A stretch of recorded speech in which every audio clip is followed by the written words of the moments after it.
एक छोटा सा गांव था, शांत, मिट्टी की खुशबू से भरा हुआ। उसी गांव के किनारे एक आदमी रहता था जिसका नाम था रामू। गांव वाले उसे कूड़ा उठाने वाला कहकर बुलाते थे। कोई उसके साथ बैठना पसंद नहीं करता। बच्चे उसे देखकर हंसते और बड़े लोग ताना मारते, अरे रामू, आज कितना कचरा बटोर लाया, तेरा तो हाथ भी हमेशा गंदा ही रहता होगा। हर सुबह वो एक फटी हुई बोरी लेकर पूरा गांव घूमता और कचरा इकट्ठा करता। एक दिन कुछ अजीब हुआ।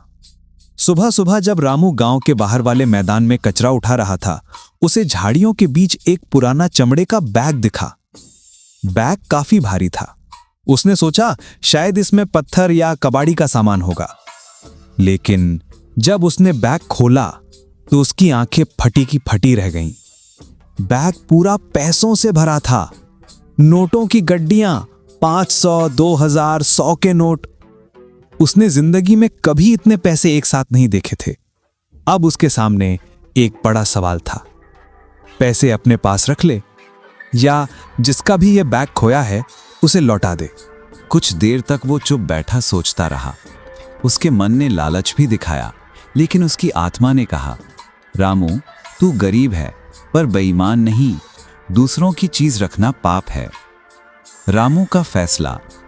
वो बैग लेकर गांव के चौधरी के घर गया और सबको बुलाकर बोला, मुझे ये बैग मिला है, इसमें बहुत पैसा है, जिसका भी ये है ले जाए।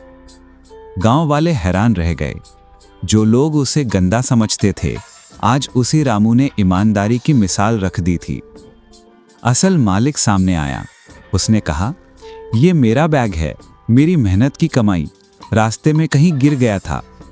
जब उसने पाया कि रामू ने बैग वापस कर दिया, उसकी आंखों में आंसू आ गए। उसने रामू को गले लगाकर कहा, तुम जैसे सच्चे लोग दुनिया में बहुत कम हैं। मैं तुम्हारा एहसान कभी नहीं भूलूंगा। व्यापारी ने इनाम में रामू को अच्छी रकम, नए कपड़े और गांव में रहने के लिए एक छोटा सा पक्का घर दे दिया। गांव वालों की सोच बदल गई। जो लोग उसे पहले नीचा देखते थे, अब उसका सम्मान करने लगे। बच्चे अब उसे देखकर हंसते नहीं थे, बल्कि दौड़कर नमस्ते करते थे। अंत में रामू अब भी वही काम करता था, गांव को साफ रखना। लेकिन अब वो सिर्फ कचरा उठाने वाला नहीं था, बल्कि ईमानदारी और इंसानियत का सबसे बड़ा उदाहरण बन चुका था। और गांव के लोग अक्सर कहते, अच्छाई कपड़ों से नहीं, दिल से पहचानी जाती है।